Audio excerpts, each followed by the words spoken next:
Bonsoir à toutes, bonsoir à tous et bienvenue sur Radio Fringale. J'espère que vous allez bien. Il est là, il arrive, le Tour de France. Encore une bonne semaine et on y sera pour le plus grand événement sportif cycliste de la planète chaque année. Bien évidemment, ce grand tour qui nous fait rêver. Alors on a déjà commencé un petit peu à vous teaser tout ça sur nos réseaux sociaux grâce à la rédac Simon et Matt qui font un travail exceptionnel. Bien évidemment, vous avez pu avoir le débrief de la saison 2 sur Netflix du Tour de France avec Lolo et Adri, et ce soir on va se pencher un petit peu plus vers la course. C'est la première preview du triptyque qui vous attend. Première émission, l'étape où tout va se jouer. Deuxième émission, les pépites à suivre, les cracks qui arrivent. Et quand je dis pépites et cracks, vous savez qui sera certainement présent sur cette émission. Ou peut-être pas, on verra. Et pour terminer, bien évidemment, eh bien, le coureur qui va remporter ce tour. Alors pourquoi si tard, vous nous dites une preview sur le futur vainqueur du tour ? Parce que peut-être que le futur vainqueur du tour, n'a pas encore été annoncé et est en train de panser ses blessures. Donc, bien évidemment, pour éviter de devoir réenregistrer une émission en toute dernière minute, cette émission ne sortira que plus tard la semaine prochaine. Pour parler ce soir de l'étape sur laquelle le tour va se jouer, deux compagnons de route. Le premier, c'est plutôt notre Flandrien, voilà, notre Flandrien qui est également notre doyen. C'est Adri, celui qui est là, notre capitaine de route. Voilà, on l'appellera capitaine de route pour ce grand tour. Salut Adri, comment vas-tu ? Salut la Torne, bonjour à tout le monde. Bah écoute, ça va, je suis en pleine forme. Très heureux d'apprendre officiellement ma nomination en tant que capitaine de route. Voilà, dans un souci de formation de la jeunesse, je pense que c'est important, et surtout sur le plus grand et le plus prestigieux des grands tours qui arrivent, l'expérience va beaucoup compter, c'est sûr. Ce tour sera particulier, difficile, et notamment par je n'en dis pas plus, mais par son étape finale, puisqu'on ne terminera pas à Paris cette année, hein, c'est un secret pour personne. Donc voilà, je pense qu'il va falloir un petit peu d'expérience pour aborder tout ça, et puis passer plusieurs fois dans les Alpes également. Donc je renvoie bien sûr les auditeurs à l'excellente émission sur la présentation du parcours dans le détail. C'est vrai qu'on l'avait sorti également. On verra si on met le lien dans la description, mais sinon vous pouvez la trouver. Normalement, c'est la première émission que vous avez quand vous arrivez sur notre page YouTube. Également pour nous accompagner, celui qu'on appelle notre leader. Voilà, on a présenté le capitaine de route. On va maintenant présenter celui qui écume les courses, les grands tours, etc., etc. Les émissions, les lives, il est partout et il est toujours aussi bon. C'est Titien. Salut Titien, comment vas-tu ? Salut, bonjour à tous, salut les copains, et merci pour cette présentation aussi élogieuse. Écoute, j'espère être un aussi bon leader sur ce Tour de France que Tadej Pogacar l'a été sur le Giro, et comme ça je pourrais également tout rafler. Non, mais je suis très très content que ce Tour de France arrive, ça va être génial. En plus, ça y est, à Lyon, il a pas fait beau là, et ça y est, depuis quelques jours, le beau temps est là.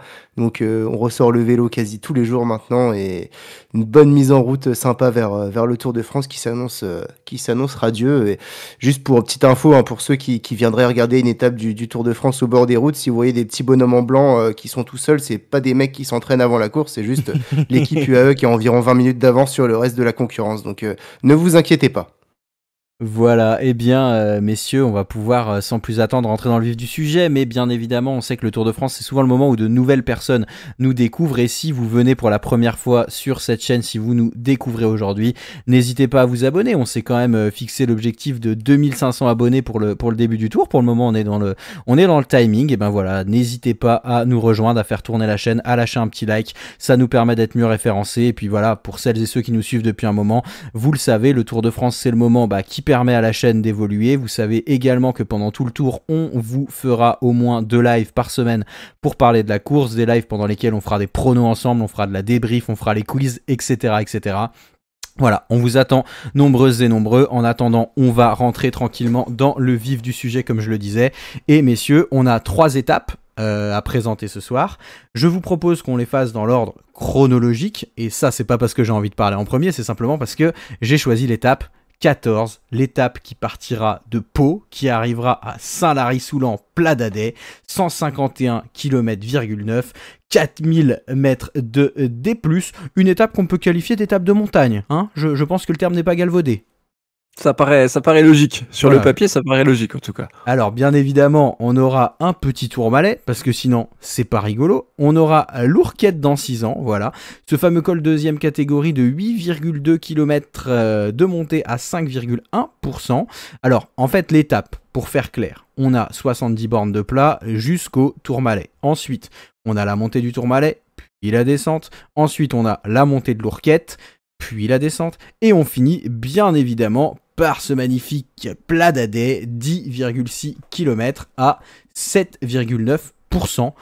Voilà, une petite bosse sympathique pour terminer. Alors pourquoi j'ai choisi cette étape, messieurs? Vous allez me dire, c'est une étape qui sur le papier en effet est plutôt sympathique, ça risque de jouer. Et ben, j'ai choisi cette étape pour deux raisons. Déjà parce que pour moi c'est la première vraie grosse étape de montagne difficile. Alors on sait que dans la première semaine du Tour, on passera par les Alpes, qu'il y aura quelques étapes de montagne, mais à mon sens, on n'aura pas la bagarre telle qu'on pourra l'avoir dans cette étape. Deuxième raison, pourquoi on aura la bagarre? Parce qu'il sera quand même passé des choses.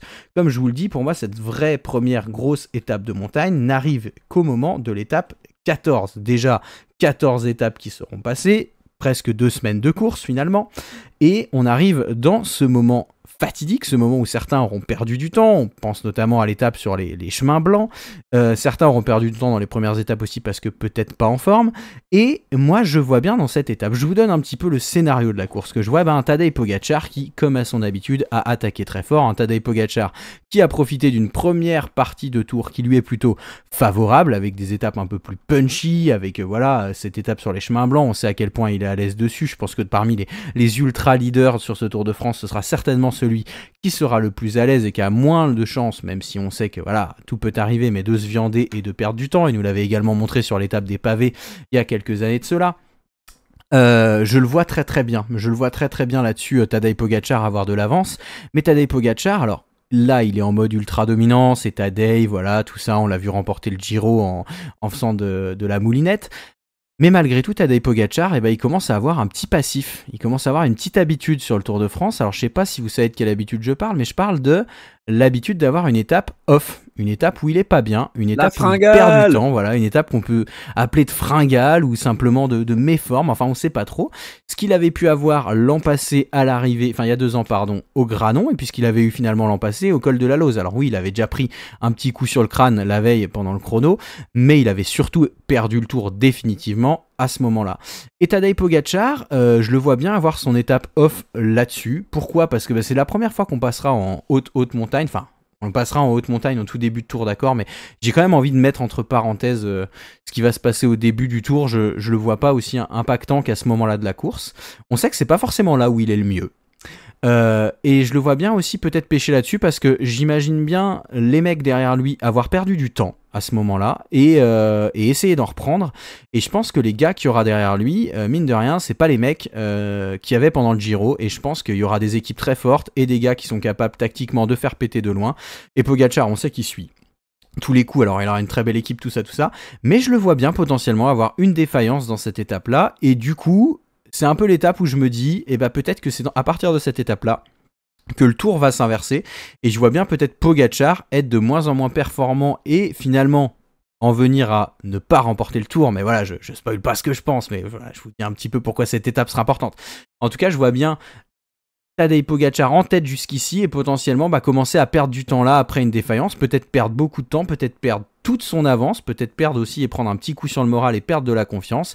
Et c'est pourquoi je pense que cette étape Pau Saint-Lary-Soulan en plat d'Adet va être l'étape sur laquelle le Tour va jouer, ou en tout cas l'étape sur laquelle le Tour va basculer en faveur d'un autre coureur ou de certains coureurs qui vont finir par se jouer le général. Très bien. Qu'est-ce que je pense de cette étape? Cette étape elle est hyper intéressante et j'avoue y avoir un petit peu pensé aussi. C'est intéressant parce qu'elle arrive après 14 jours de course où il n'y aura pas eu de grosses étapes de montagne, même s'il y a l'étape du Galibier, comme tu disais. Je suis assez d'accord avec ton analyse. Je pense qu'il va pas y avoir forcément... c'est une étape de montagne, mais elle n'est pas extrêmement difficile. Les organismes seront encore assez frais. Et en fait, il y a pas mal d'étapes avant, justement, sur cette première partie de tour, presque sur les 2 premières semaines, où les organismes vont être pas mal usés. On a un petit passage en montagne, un départ qui va être assez accidenté du côté de l'Italie. Il y aura déjà eu un chrono individuel, l'étape des chemins blancs qui sera pas évidente à négocier, un petit passage dans le Massif central avec l'arrivée au Lioran qui est loin d'être simple. On n'est pas à l'abri, vu les étapes de plat dans le centre de la France, d'avoir aussi des bordures, ça va être hyper nerveux. Donc je pense effectivement que les organismes vont déjà être bien éprouvés, alors qu'il y aura quasiment pas eu d'étape de montagne. Donc ça, c'est hyper intéressant, et finalement, dans la construction de ce Tour de France, c'est quelque chose qui est pas mal à observer. Après, je sais pas dans quelle mesure les coureurs vont vouloir faire la grosse bagarre à ce moment-là, dès la première étape de montagne. Et moi, j'ai un petit peu peur que, et c'est bien souvent ce qui arrive avec les 4000 mètres de dénivelé, ça fait un peu peur si les organismes sont déjà éprouvés. On soit un peu plus sur la réserve en se disant, on va attendre Saint-Lary-Soulan pour voir, parce que finalement, on sait pas encore vraiment qui a de grandes jambes et qui est pas extraordinaire en haute montagne. Et prendre des risques dès le Tourmalet, par exemple, ce serait vraiment prendre le risque de se tirer une balle dans le pied. Et en fait, je pense que la course pourrait être animée via des grosses tactiques d'équipe, via des seconds couteaux.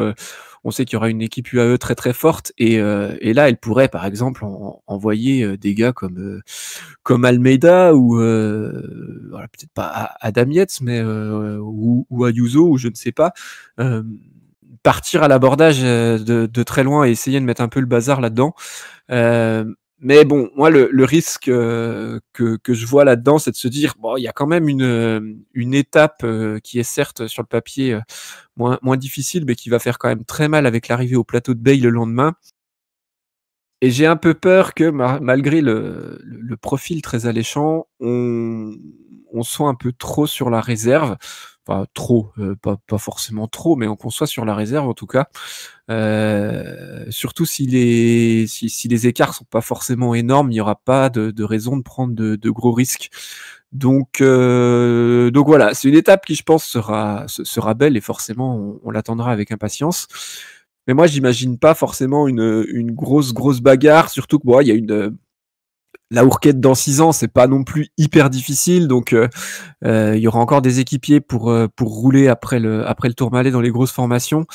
Et le petit bout de vallée avant d'arriver au pied de Saint-Lary-Soulan, enfin même à Saint-Lary-Soulan du coup, risque d'être un peu Oh, il y a 5 compliqué bornes. à gérer. Bah ouais, mais 5 bornes, si suffit que t'aies le vent qui t'aide pas, ça peut freiner quand même un peu les ardeurs.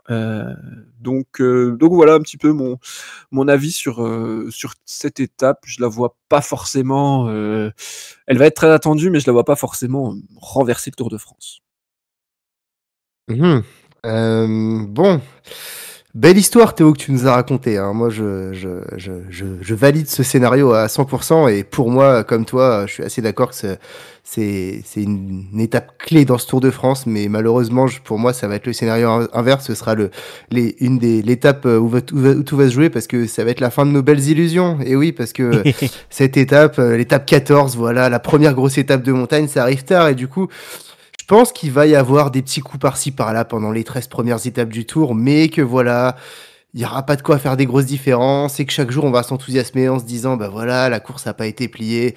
Oh, mais c'est sûr que, bon, je vais spoiler un peu en même temps ce que je pense de ce qui va se passer en termes de scénario sur ce Tour, mais qu'on va se dire, bah voilà, c'est bien, il y a pas beaucoup d'écart, du coup Vingegaard chaque jour il va monter en puissance, et puis Evenepoel, voilà, il monte en puissance aussi, et puis tous les adversaires, et puis que voilà, petit à petit, au fur et à mesure de ce Tour de France, on va s'enthousiasmer et se dire, et finalement, si tout était serré, etc., et malheureusement, patatras sur cette étape 14, je vois un gros rythme pendant toute l'étape, pas forcément d'attaque de loin, et puis peut-être 3, voire 4 hommes en blanc qui partent dans la dernière montée, et puis alors qu'on attendait tous les autres, et non, qui s'en vont à 3, à 4, enfin, je sais pas à combien, et là, on se dit à la fin de cette étape, et ben voilà, tout ce qu'on a imaginé pendant les 13 premières étapes, c'est tombé en fumée, je vois plutôt ce scénario-là, voilà, des beaux espoirs qui se sont faits pendant les 13 premiers jours sur une belle bagarre au classement général, un classement général serré, patatras, une étape où on comprend que finalement ce sera très compliqué qu'il y ait de la vraie bagarre sur ce Tour de France et qu'il y a un coureur, voire une équipe carrément qui se détache et qu'on se dise bon, bah les prochaines étapes de montagne va falloir partir de loin pour aller gagner en échappée parce que sinon ça va être très compliqué. Donc ouais. Pour moi, ça va être effectivement une des étapes où tout va se jouer, mais malheureusement, je vais prendre le contre-pied de ton scénario, Théo, et c'est plutôt voilà là où la course va se jouer et là où les grands favoris vont frapper un très grand coup et ça va calmer tout le monde. En tout cas, je trouve que sur l'enchaînement, alors oui, peut-être que vous allez dire que je vis trop sur ce qui s'est passé en 2022, je vis trop sur cette étape du Granon, qui reste pour moi le plus beau moment peut-être cycliste depuis que je regarde le vélo en termes de ça je suis d'accord, hein, c'était incroyable. Mais quand je vois l'enchaînement de cette étape et de celle du lendemain, tu disais Adri, mais le lendemain c'est de nouveau difficile, on arrive au plateau de Bay et tout ça, je peux pas m'empêcher de me dire, le lendemain du Granon, on arrivait à l'Alpe et tout le monde disait, est-ce que tu bouges au Granon, il y a l'Alpe le lendemain, machin, tout ça, et finalement, l'étape de folie, ça avait pas été l'Alpe, ça avait été celle du Granon, et là je me dis, bah voilà, on a un peu enchaînement de deux grosses étapes de montagne très difficiles, même si je pense quand même que voilà, le plat d'Adé, c'est pas le Granon, mais je me dis que, en tout cas, je pense qu'il y a quand même moyen pour certains, et notamment pour Pogačar, d'avoir beaucoup d'avance avant d'arriver à ce moment-là, et qu'on sait que voilà, moi clairement, on reparlera des favoris, mais je pense que c'est une belle étape pour une défaillance de Pogačar en tout cas. En fait, je pense que ça dépendra beaucoup de ce qui s'est passé avant. C'est sûr que s'il y a un écart qui est par exemple assez important, ça va être un peu le truc, allez, on tente quelque chose, par exemple, n'importe quoi, si Roglic a pas mal de retard, la Bora est en mesure de proposer un scénario assez offensif à plusieurs étages et essayer de déstabiliser Pogačar très très tôt. Si Pogačar est en tête, par exemple, mais si c'est serré, je vois personne prendre des risques en tout cas. Je vois pas quel serait l'intérêt. Et voilà, ça me semble assez tôt. Et puis, bon, si c'est Pogačar qui est en tête, il faut pas oublier qu'il n'aura pas l'équipe qu'il avait en 2022 cette année. Donc ça aussi, ça va changer pas mal la donne dans les physionomies de course. Ouais. Moi, au-delà de ça, je suis pas persuadé que tout le monde soit assez éreinté sur cette étape. Je trouve vraiment le début de Tour de France soit quand même 13 étapes, dont au moins 7-8 de plaine. Je pense qu'il y aura encore assez de fraîcheur à ce moment-là, et c'est ça qui me fait douter. En tout cas, c'est sûr que si tu prends l'étape, comme tu l'as dit, Théo, comme elle est là, elle est très très belle cette étape et elle se prête au mouvement. J'ai juste un peu peur que en 2022, c'était quand même un tour où il y avait très peu de sprint, hein, où il y avait beaucoup de difficultés tous les jours. Je sais pas. Écoute, ton scénario il me fait assez rêver, mais j'essaye au vu de ce qu'on a vu ces derniers temps, je garde les pieds un peu sur terre. Voilà. Écoute, on verra. En tout cas, je plaide pour un magnifique scénario, mais moi j'ai plutôt peur de cette redescente soudaine après qu'on se soit enthousiasmé. Mais voilà. En tout cas, ce sera dans tous les cas c'est la première grosse étape de montagne du Tour et ce sera forcément un temps fort, quoi qu'il en soit. Peut-être que la course sera pliée, peut-être pas, mais bon, voilà. En tout cas, au soir de cette étape, on en saura, c'est sûr, beaucoup plus sur les possibilités de chacun d'accéder à la victoire et au podium final. Ça, c'est sûr. Ouais, et puis en tout cas, on le saura pas forcément avant. Ça, c'est voilà, quelque chose exactement. qui est sûr. Donc c'est vraiment le premier moment où on aura des certitudes. Voilà. C'est pour ça que cette étape elle est intéressante. Et après, juste pour rebondir sur ce que tu disais, moi je pense qu'il y aura énormément de fatigue, notamment nerveuse, avec les nombreuses étapes de plat. Au niveau du placement, il va falloir être hyper vigilant. C'est qu'il y a toujours des chutes, il y a des risques de bordure sur certaines étapes. Donc je pense que les coureurs ils vont être contents d'arriver dans la montagne, pas forcément pour pouvoir grimper des cols à bloc, mais je pense que voilà, ça va être très très nerveux durant la première partie de ce tour qui finalement est assez longue. Et je pense qu'il y a des esprits qui vont être usés, et je pense notamment à des coureurs qui, par exemple, seront leaders pour la première fois ou qui n'ont pas forcément l'habitude ou l'expérience des grands tours. Je pense qu'il y a des coureurs, en fait, même très bons grimpeurs, qui vont arriver cramés sur cette première étape de montagne à cause de cette fatigue nerveuse sur les étapes de plat, par exemple, une découverte du Tour de France où c'est quand même particulier. C'est une course qui est à part des autres du calendrier. Et je pense que justement, sur cette étape, on va voir des coureurs auxquels on s'y attendait pas forcément faire popcorn. Très bien, Ouais, messieurs. ouais. Tout à fait. En tout cas, ce qui est sûr, juste, c'est que faudra pas tirer de conclusion hâtive, par exemple, s'il y a 20 secondes d'écart entre plusieurs favoris au sommet du Galibier en 4e étape, par exemple. Voilà, je pense que les états de forme entre cette étape-là et celle-là qui aura lieu quand même plus de 10 jours après auront le temps d'évoluer. Donc ça Rien à aussi, voir, c'est vraiment à prendre en compte sur ce Tour de France. Faudra pas non plus arriver à 110% dès le départ pour ensuite pas les tenir sur les 3 semaines. Donc ouais, en tout cas, c'est clair que ça va être un moment charnière du Tour où de toute façon, à partir de cette étape-là, il doit rester sur les 8 dernières une seule étape de sprint. Donc ouais, ça va clairement basculer sur cette étape 14. Et je vais te laisser la main, Titien, à toi qui souhaite nous parler de l'étape 16 Gruissant-Nîmes, c'est ça? Tout à fait. Attends, je me mets sur le profil. Ah oui, oh là là là là là. Non mais attends, on rigole, mais Verny, il y a du vent. Bien sûr, le coup Verny, il y a du. Ah mais Attention, on rigole, mais c'était pas une blague, hein?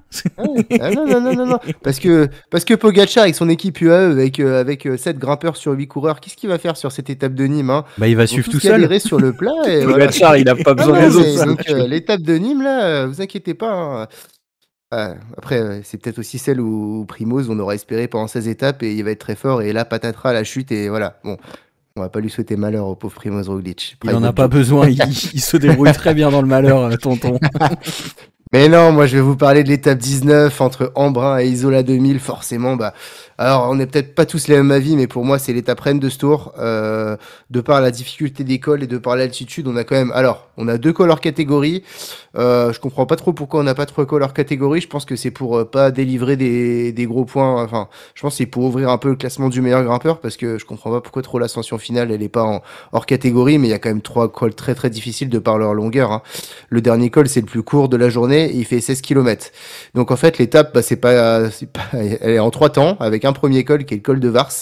Alors vous fiez pas trop à son pourcentage, hein. Il y a quand même un énorme replat au milieu. On sera plus sur du 8% en moyenne sur les 3/4 de l'ascension que du 5,5%. On redescend le col de Vars et une trentaine de kilomètres après, on sera au pied de la cime de la Bonnette. Alors la cime de la Bonnette, c'est 7% de moyenne, donc c'est dur, mais c'est pas excessif. Mais quand même, 23 km de montée. 23 km de montée, c'est vraiment pas rien, c'est très régulier. Et puis surtout, bah voilà, enfin 23 km de montée. Au pied de ce col, on sera à 1200 mètres d'altitude. Au sommet, on sera à 2800 mètres. Et là, je pense que un col aussi long, aussi dur et avec une telle altitude, et en avant-dernière étape du Tour de France, ça va faire d'immenses dégâts. Donc je pense que là, ce col, il va faire très très mal. Et puis ensuite, on redescend. Il y aura une petite partie quand même d'une quinzaine de kilomètres de plat pour aller rejoindre Isola 2000. 16 km de montée à 7%, là aussi assez régulier, avec un pied quand même assez difficile pour arriver à plus de 2000 mètres d'altitude. Donc ouais, pour moi, c'est vraiment l'étape avec 3 des plus difficiles cols de ce Tour de France. Et moi, je trouve que c'est l'étape reine. Et en plus, elle me plaît bien parce qu'elle peut permettre des coups tactiques. Elle me fait un peu penser, alors en plus difficile, je trouve, mais à l'étape du Tour Malais de l'année 2023, là, bah, du Tour de France qu'il vient d'avoir, où en fait la Jumbo avait fait rouler à fond dans le Tour de France pour Jonas Vingegaard pour essayer d'éliminer Pogacar. Ensuite, il avait retrouvé Van Aert au sommet du Tour Malais. Ils avaient pu faire la descente et toute la partie de plaine ensemble pour ensuite aborder l'ascension avec déjà plus de 2 à 3 minutes d'avance sur le groupe des poursuivants. Donc ça me fait un peu penser à ça. Je trouve que c'est un bon tremplin si tu arrives à placer des équipiers devant et qui peuvent t'aider sur toute la partie de plaine jusqu'au pied d'Isola. Ça peut être vraiment très intéressant. À ce moment-là du Tour de France, on sera sur un enchaînement depuis 5 jours d'étapes difficiles, à part l'étape de Nîmes dont on parlait. Sinon, ça va vraiment batailler tous les jours. Là, pour le coup, la fatigue sera très présente et pour moi, c'est sur une étape comme ça que les états de forme peuvent se renverser. Et la cime de la Bonnette, moi, je vois avoir un rôle très, très important sur ce Tour de France. Et bah, tu parlais de défaillance de certains coureurs, etc. Pour moi, c'est si une équipe qui est pas encore trop loin sur cette étape, elle veut tout renverser ce jour-là, bah voilà. Alors je prends l'exemple, par exemple, on en reparlera, hein, mais dans Jonas Vingegaard qui revient un peu à 90% au début de tour, qui subit un petit peu et qui attend son heure et qui retrouve des jambes en fin de Tour de France, qui est un scénario peut-être possible, bah c'est peut-être ce jour-là que finalement sur des cols qui lui conviendraient parfaitement avec une forme retrouvée, il pourrait tout renverser. Donc je pense que si le classement général est serré avant cette étape, elle a en tout cas le potentiel pour vraiment créer des différences. Et moi en tout cas je vois je vois des écarts énormes à l'arrivée de cette étape très très difficile et le tour se jouer sur cette étape. Voilà, je sais pas ce que vous en pensez vous de cette étape 19 du Tour de France. Vas-y, Adri. Moi j'aime bien, ça c'est vraiment le genre d'étape c'est le genre d'étape qui me fait vibrer quand je regarde le Tour. C'est pour ça que je regarde le Tour, c'est pour ce genre d'étape où on est en très haute montagne. Là on va passer 3 cols au-dessus des 2000 mètres et pour moi ça c'est du pur Tour de France, quoi. Bon, un petit peu courte à mon goût, 144 km, mais les 4400 mètres de dénivelé rattrapent bien le truc. Je suis bien d'accord avec toi, Titien, sur le fait que la Bonnette, ça va vraiment laisser des traces. Monter à 2800 mètres d'altitude, c'est pas rien. Il y a beaucoup de coureurs qui sont pas du tout habitués, qui ne sont même jamais montés si haut sur un vélo. Quoique maintenant, en escalade dans les volcans, ils arrivent à être assez haut, mais en course, en 3e semaine d'un grand tour, c'est quand même hyper particulier. Et effectivement, c'est pas impossible qu'on ait des défaillances et des coups de moins bien, beaucoup moins bien à la Bonnette. Et si t'as pas des équipiers pour t'aider sur la partie plate par la suite, ça risque d'être compliqué, sachant que Isola 2000, c'est pas simple du tout. Le pied est très très, très dur. Il y a des longs moments autour de 9-10%. Donc ouais, ça va être hyper exigeant. C'est une étape aussi qui va partir à toute vitesse parce que ce sera encore une occasion pour beaucoup de coureurs de l'emporter, notamment des grimpeurs, alors soit qui auront perdu toute illusion générale, soit comme on en a l'habitude, des coureurs qui sont purs grimpeurs mais qui viennent pour les victoires d'étape, et il y en a toujours énormément sur le Tour de France. Donc ça va partir à bloc dès le départ, surtout que l'étape est courte. Et ouais, je pense qu'on va vraiment avoir du beau spectacle. Donc voilà, après il y a effectivement ce qui peut un peu freiner les coureurs. Bah il y a toujours ce risque de si les écarts sont relativement serrés, à quel point on est prêt à prendre le risque de partir dès la Bonnette. En fait, moi je pense voilà, plutôt qu'une attaque d'un coureur ou d'un leader, ce serait plus un travail d'équipe qui permet au leader et à son équipe qui fait l'offensive d'être encore protégé dans la descente, dans la vallée avant la dernière ascension.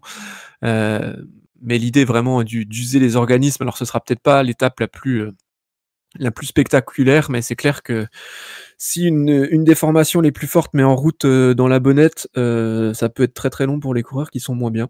Donc ça va être sympa à regarder. Et voilà, donc c'est clairement le genre d'étape, en tout cas sur un Tour de France, qu'il faut pas louper. Enfin voilà, je leur dis, moi c'est ce genre d'étape qui me fait vibrer quand je regarde le Tour. Bah écoutez, hein, spoiler alert, moi aussi, c'est clairement... Ah ouais? Ouais, je vais pas vous dire que c'est une étape que j'aime pas, bien au contraire, je la trouve magnifique et... j'ai rien d'autre à dire à part un petit truc, c'est que en effet, il me semble que c'est toi, Titien, l'an dernier, qui avait choisi l'étape au col de la Lose. Ouais, je crois. L'étape et du coup dans ma tête, je dis c'est trop tard, ce sera déjà joué avant, machin tout ça. Enfin et quoi qu'en fait je dis ça, mais en vrai il me semble que moi j'avais choisi celle qui partait de chez nous à Belfort, donc voilà. Mais c'est vrai. Mais c'était pour parler du pays, ça. Bien sûr. Mais finalement. Ce que je trouve d'exceptionnel en fait dans cette étape, c'est que l'an dernier on a eu de la bataille jusqu'au bout. Et alors il y a une étape 21 dont on va parler après, mais elle est magnifique cette étape et elle a tout ce qu'il faut en fait pour que vraiment elle puisse même si elle est tard dans le tour, pour que ça puisse se jouer ici, pardon. Tant parce qu'il y en a qui vont être en forme ascendante et d'autres en forme descendante, enfin en forme ascendante, je pense qu'ils vont être au mieux dans cette 3e semaine et d'autres qui seront un peu plus en difficulté. surtout comme dit, clairement on a 3 passages à plus de 2000, bon bah voilà, on va pas vous faire un dessin, clairement ça va être énorme, les cols sont difficiles, ils sont longs, c'est la fin du tour, là clairement s'il y en a un qui est un tout petit peu pas bien ou un tout petit peu moins bien, il va prendre tarot direct. Donc c'est clairement une étape sur laquelle le tour peut se jouer, et je pense que si le mec qui sera le meilleur, le plus fort, le plus en jambes en haut d'Isola 2000, à mon avis, sera celui qui remportera le tour. Parce que ce qui vient derrière, ça inversera pas les choses, je pense. Donc voilà. Ça fait rien de plus à dire. Très bien. Vivement la 19e étape alors. Voilà, bonne soirée à toutes et à tous. Voilà. Merci de nous avoir. Ah, mais Adrien, pardon, ce qui est- excuse-moi. Non, mais ce qui est quand même important, ce qu'on voit, c'est que ce Tour de France, ouais, enfin, ça va se jouer vraiment sur la fin, quoi. C'est-à-dire que globalement, il faudra, enfin, ceux qui étaient très en forme, déjà à 95% de leur forme sur le critérium du Dauphiné, je sais pas comment ils vont tenir jusqu'au bout parce que vraiment, tout est vraiment concentré sur la fin et il faudra vraiment qu'on fasse gaffe aux conclusions hâtives qu'on pourra avoir sur les premières étapes parce que une étape comme la Bonnette, là, ça peut remettre beaucoup de choses en question en termes de classement général. Donc, ouais, il faudra vraiment avoir calculé son truc, son pic. Et ça se trouve, au soir de la Bonnette, dans les 2-3 premiers du général, c'est des mecs qui, au bout d'une semaine, seront près de 10e du général à 2 minutes. Et pourtant, enfin voilà. On les aura peut-être pas beaucoup vus au début du tour, donc ouais, on peut voir surgir des mecs en dernière semaine qu'on n'a pas du tout vu pendant 2 semaines, qui sont pourtant restés pas très loin et qui peuvent gagner beaucoup de temps sur des étapes comme ça va vraiment être intéressant. De toute façon, tu sais comme ça va faire, hein. C'est comme d'hab, ça va s'enflammer dès la première étape de montagne. Ouais, Il va y exactement. avoir 27 secondes d'écart avec 5 secondes de bonif prise. Et puis du coup, il aura un incendant de dingue. Et puis à l'arrivée, ça se comptera en minutes. Hein, donc Ouais, c'est ça, c'est tout le bah temps ouais, comme ça. exactement. Ça s'excite toujours en début de tour. Et c'est assez marrant d'ailleurs quand on prend un peu de recul, quand on peut voir ça. Quand on se remet les scénarios, voilà, on se bat à coup de bonif pour 2 secondes entre les leaders et puis à la fin t'as 5 minutes d'écart, c'est assez marrant et c'est vrai que c'est important de préciser. On sait que les grands tours ils se jouent beaucoup en troisième semaine, c'est là où les écarts se font principalement et surtout cette année parce que la montagne elle est quand même concentrée là. Et d'ailleurs, vu que tout va se jouer à la fin, j'accepterai un scénario aussi chiant que celui du Giro de l'an passé, uniquement si il a la même issue. Voilà. Du coup, Oula. Adrien, tu vas nous parler de l'issue de ce Tour de France 2024. Ah, tu veux que Guérin Thomas soit en jaune et puis qu'il perde, c'est ça l'issue? Ouais, j'aimerais bien. Je sais pas si tu vois là un gars là, un petit Slovène qui a du mal dans les derniers contre-la-montre d'habitude, à part depuis l'an passé où il a complètement changé sa manière de courir. Vienne s'imposer là à Nice.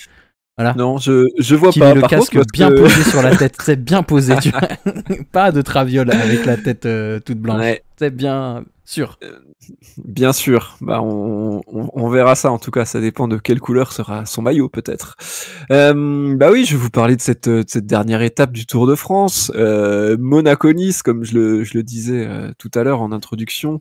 On n'arrive pas à Paris, voilà pour la première fois. Alors sur le tout premier Tour de France, voilà, c'était un petit peu différent, c'était arrivé hors aux portes de Paris, on va dire, mais là en tout cas, on n'est pas aux portes de Paris puisque on est sur un contre-la-montre entre Monaco et Nice. Alors moi, je trouve ça chouette déjà, avant de rentrer dans le détail de cette étape, que comme c'était pas possible d'arriver à Paris, on choisisse pour une arrivée autre, une étape autre, et pas refaire un semblant de Champs-Élysées, parce qu'ils auraient pu nous faire des allers-retours sur la promenade des Anglais pendant 2 heures.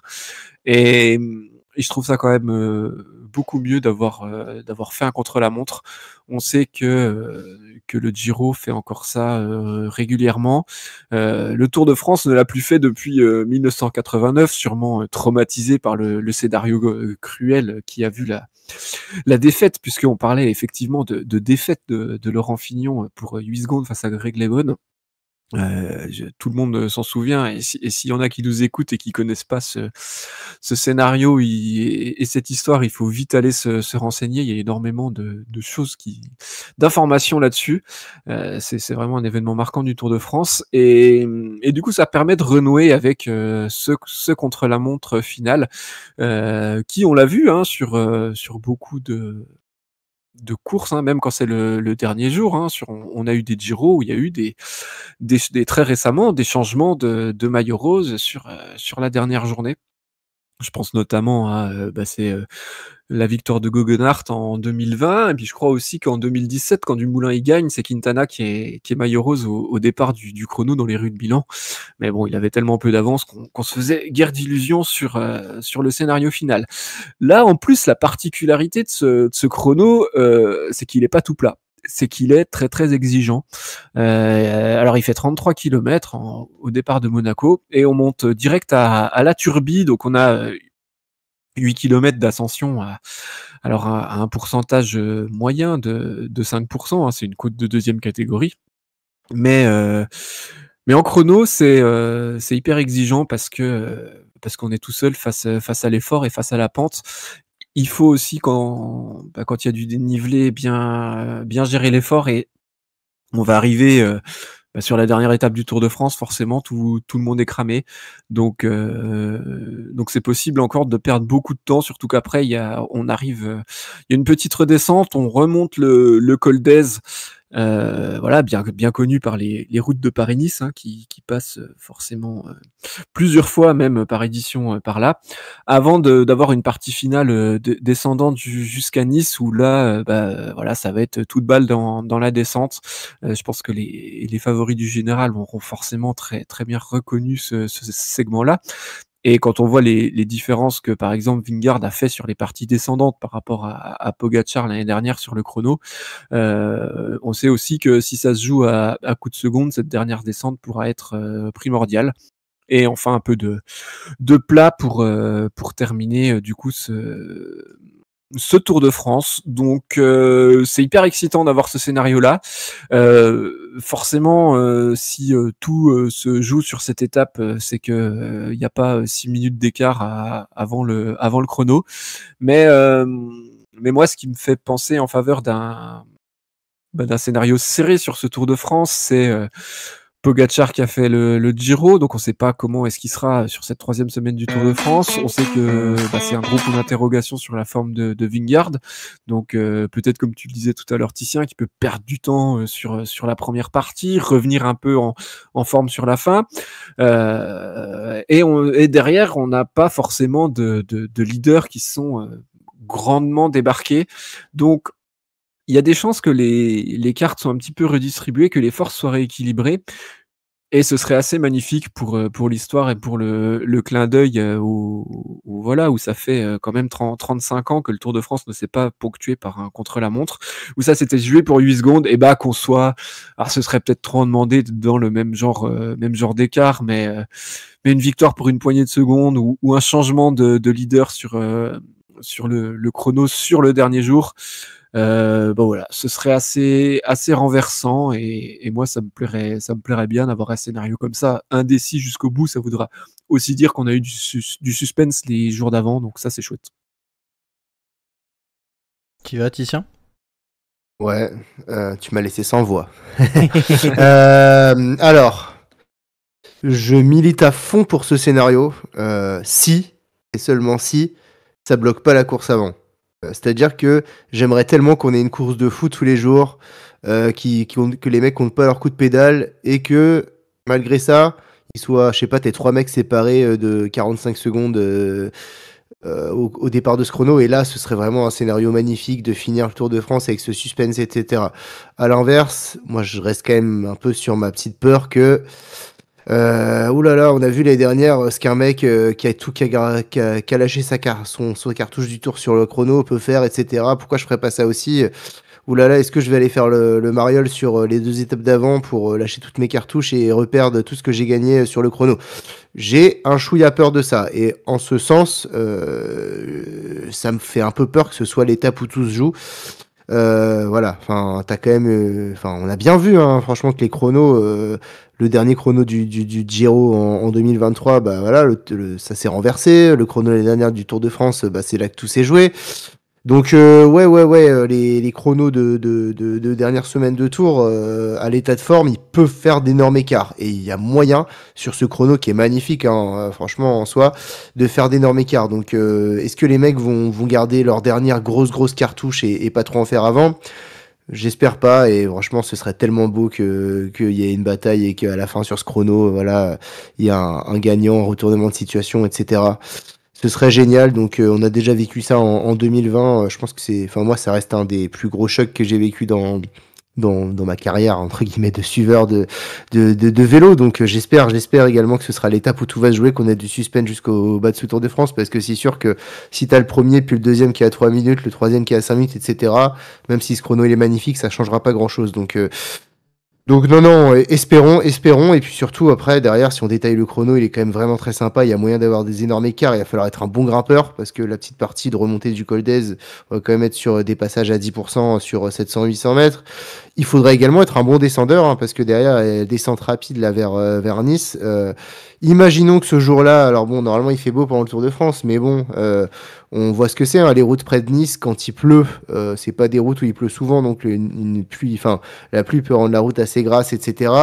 T'es pas très bon descendeur, bah comparé à un mec qui va foncer, tu vas pouvoir perdre énormément de temps. Donc En vélo de chrono, en plus. En vélo de chrono, donc non, ça peut vraiment, il peut vraiment se passer des choses sur ce chrono. Enfin, tout le monde aura un peu sa carte. C'est sûr que ce sera, pour moi, c'est sûr que ce sera pour un des favoris du classement général vu le profil. Donc, au-delà d'en plus d'être l'étape où on va tous jouer, c'est un chrono qui est vraiment beau, qui est intéressant, 34 km quasi.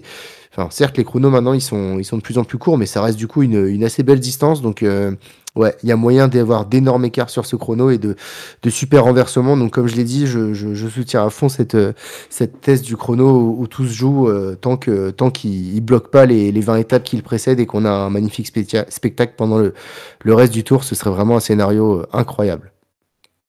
Ouais, je vous rejoins à fond. C'est un peu pour moi l'épouvantail de ce tour, hein, parce que comme tu l'as dit, même 2020, ça a aussi montré, enfin on t'a parlé de 2023 sur les deux chronos, mais 2020 ça a aussi prouvé, alors on n'avait pas vu Roglic non plus tout donner avant, mais je veux dire, on a un super scénario de ce qu'un chrono peut faire, et bon, je pense qu'il est quand même un petit peu moins difficile que celui de la planche, mais ça reste un chrono très très compliqué, notamment par rapport à sa partie descendante, je pense. Je pense que ça bloquera pas toute la course. Par contre, ce qui est sûr, c'est que l'étape de la veille, Nice, col de la Couilleule, elle va être amputée de ouf. Et c'est d'ailleurs pour ça qu'elle fait aussi pas partie, je pense, des étapes sur lesquelles on pense que tout va se jouer. Parce que clairement, autant celle d'Isola 2000, bon bah, c'est 2 jours avant. Et on va pas dire qu'on va se reposer le lendemain dans celle du col de la Couilleule. Mais on peut mettre les équipiers à rouler, rester au chaud. Et puis voilà. Ouais. C'est clair qu'il y a un monde où l'étape 19 et l'étape 20 sont hyper chiantes à cause de ce chrono. Et il y a un monde où on a 3 derniers jours de folie. Si on se base sur le Giro de l'an passé, on aura un bon dernier jour dans le chrono. Si on se base peut-être sur d'autres courses où j'ai pas forcément... Si, on peut se dire peut-être sur le Tour de France 2020 où clairement ça n'avait pas compté ses coups de pédale dans les étapes de montagne avant le dernier chrono. Il y a un monde où... Voilà, c'était pas juste la veille. Oui, c'est vrai. Oui, c'est vrai que c'était pas juste la veille. T'as raison, il y avait eu un peu de transition. Mais ouais, après à voir. J'espère en tout cas qu'on sera dans un scénario où les coureurs ont tout intérêt à attaquer. Et comme dit, on n'a pas parlé de l'étape 20. Mais si t'as du retard et qu'il faut que tu joues le tout pour le tout, l'étape 20, elle peut aussi être une étape sur laquelle on enflamme et on se dit bon bah tu sais quoi, le dernier chrono ce sera à l'état de forme, allez, on verra bien quand on y sera. De toute façon, si j'ai 1 minute 30 de retard, je la reprendrai jamais ici, donc ciao. Ouais. En tout cas, je suis très content que le Tour de France se finisse pour une fois avec autre chose qu'une étape sur les Champs-Élysées qui sert pas à grand chose. Peut-être aussi parce que, on va pas donner de spoiler, mais ça pourrait peut-être nous permettre de faire un petit live cet après-midi là sur le chrono pour le suivre en direct, en tout cas sur les 10 derniers coureurs du top 10 là. Hein, je sais pas, je pense qu'il y a quelque chose de sympa à faire là-dessus, non? Avec Théo qui s'effondre pendant le live quand Roglic perd le Tour de France sur une chute dans la descente. Non, avec le plus gros hélico-beat de l'histoire quand Roglic va remporter le Tour, je vous le dis. Et il sera tombé depuis longtemps, il sera peut-être plus là. Hein. Oui, bah je sais, Et tu voudras pas faire le live du coup si Roglic est plus dans le game. Ah non, bah ça dépend. C'est pareil, hein, s'il n'y a rien à jouer sur le chrono, clairement, on fera pas de live. Mais par contre, les gars, enfin. Moi, ce que je pense, c'est quand même c'est un sacré pari de l'organisation d'avoir monté le Tour de France de cette façon, parce que on se rend compte dans ce qu'on dit depuis tout à l'heure que toutes les difficultés, c'est à la fin. T'as 3 dernières étapes où tout va se jouer. Enfin, on est assez d'accord là-dessus. Ça peut nuire au spectacle. Enfin, perso, je suis favori. Je vois pas pourquoi je vais aller me tuer à la tâche dans les bosses italiennes des 2 premières étapes ou même sur le Galibier quand je sais que derrière le menu qui m'attend. Sur les dernières étapes, c'est celui-là. Et est-ce que j'irai griller des cartouches avant? Bah non, jusqu'à l'étape 13, je me dis, je fais en sorte de perdre le moins de temps possible et d'arriver en forme sur la fin de ce tour. Donc, à la fois, ça.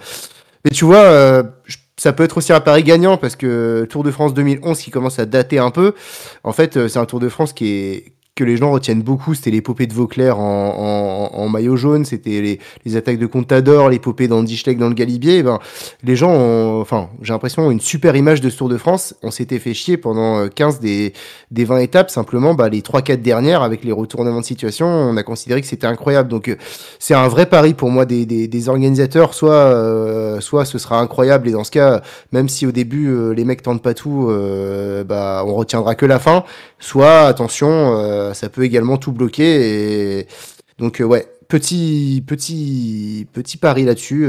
Donc, à voir ce que ça donnera pour ASO, mais ils devront scruter ça de près, je pense. Après, le truc qui va être bien, et sans rentrer dans le détail des coureurs présents, et sans trop parler des coureurs, parce que c'est pas l'objet de l'émission là, comme il va y avoir des équipes qui seront fortement représentées avec des chances de podium où plusieurs coureurs peuvent faire podium, de triplé, pour le gagner, voilà.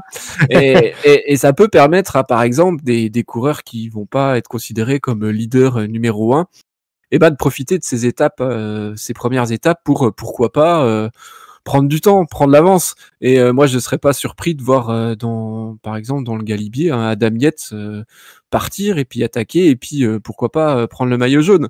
Et puis là, après, c'est un peu en mode, allez-y les autres, vous faites quoi maintenant?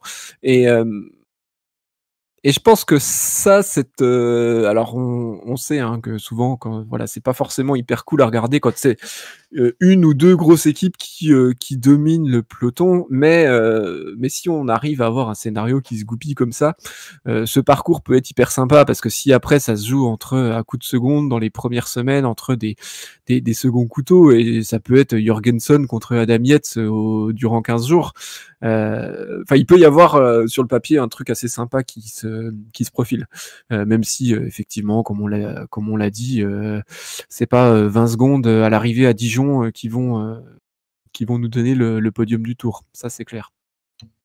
Très bien. Eh bien, messieurs, je crois qu'on a fait le tour sur ces 3 étapes. En tout cas, merci à toutes et tous de nous avoir suivis pour cette première grosse preview du Tour de France. 2 autres arrivent dans les jours à venir, donc restez connectés. Et puis, bien évidemment, comme on vous l'a dit, pendant le Tour de France, les Fringales, et voilà, on sera présent pour vous accompagner au maximum sur ces dates-là. Comme on l'a dit également, si vous nous découvrez, n'hésitez pas à vous abonner et puis à faire tourner la chaîne, à mettre un petit like sur la vidéo. Messieurs, est-ce que vous avez quelque chose à rajouter ? Non, rien de particulier. On est hyper content de pouvoir à nouveau vous présenter ce Tour de France, et forcément on va être impatient de voir ce premier départ d'Italie quand même.